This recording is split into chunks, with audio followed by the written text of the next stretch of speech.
pro-life pregnancy resource centers that are always under attack. It feels like in some different ways, whether it's from the government, from big tech, or from really all sources, as really just a lot of times volunteer-run, often organizations that are just there to help mothers, expectant mothers, have other options.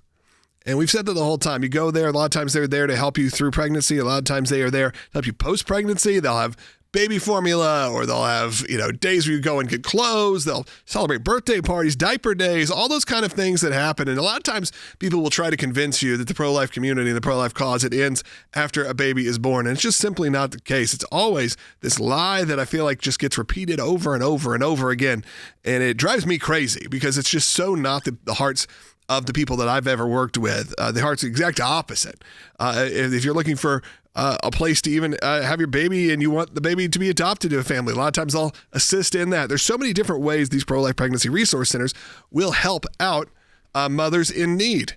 However, it doesn't seem to be the way that the mainstream media or the state-run media often wants it to be featured, and the ACLJ had to get involved once again. Right. And so this is a situation, if you've been paying attention, you know that the House Committee on the Judiciary, Jim Jordan, who's the chairman, just held a hearing and uncovered the fact that Google was censoring under the Biden administration, which we all knew was happening. Right. But the uncovering of this was censorship of conservative groups.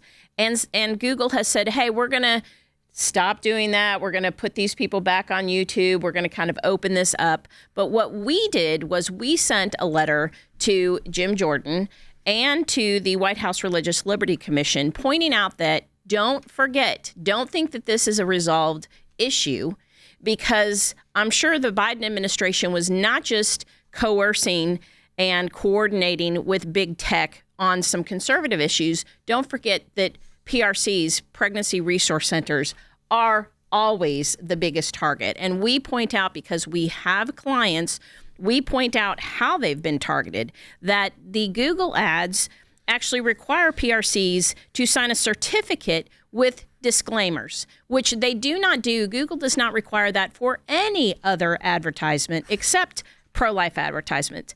Then it goes on to show that Google Maps actually removed PRCs from default visibility. So unless you're specifically looking for and saying that you want that, it will not pull that up, which cost one of our clients a drop of 60 to 70%. They saw a drop in their visibility and leads because of that. Also, Google provides about $10,000 per month for their nonprofit grant program. That lets nonprofits use basically $10,000 worth of free advertisement. Our client didn't get $10,000 a month. They've gotten less than $50 in over 2 years. So we are seeing there is extreme bias. There is extreme targeting of crisis pregnancy centers, pregnancy resource centers.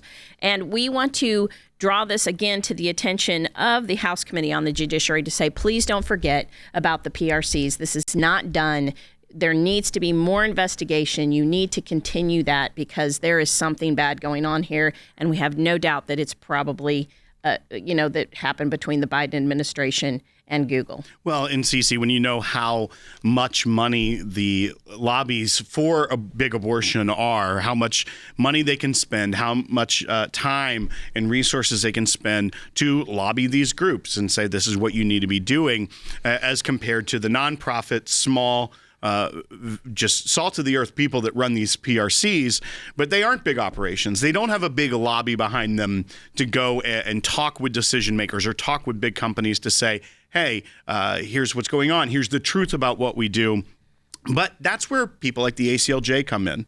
And with the help of those that support the ACLJ, we can do this work to combat what's going on. But when you see what's going on in Massachusetts, where we're in federal court fighting the state trying to silence PRCs, now you have big tech trying to silence it. And this letter is very thorough that we sent to Chairman Jordan as well as to the White House. I mean, it has graphs that show the actual dip in where the leads that were coming in and the cost spiking for these PRCs. So it wasn't just that the leads weren't coming in, but also the cost to acquire those leads, to get in front of eyeballs, to share the work that they do went up.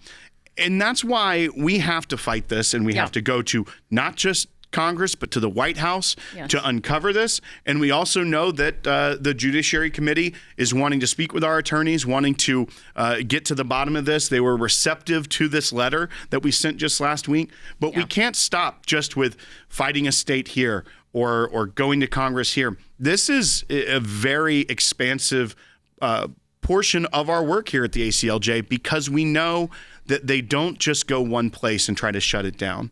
Yeah. Those that lobby for the abortion industry are going to go everywhere they can to try and shut down the life-saving work of PRCs. Absolutely. And the abortion industry's pockets, we know, are very, very, very deep. And we also know that they are willing to spend their money to make sure that they get their way. And if that means that they're working with, like, the Biden administration and putting pressure on big tech to censor PRCs, they will do that. And so that is why it is very important for us to keep representing these PRCs. And like you said, yes, Jim Jordan reached right back out to us and said, yes, thank you. We want to talk to you more about these cases. And that is, again, how we can bring our clients, and they can have a hearing and they can be witnesses, and we have the facts, and we can prove that this targeting and censoring is going on. And if there is a federal government tie, hopefully we can put a stop to that.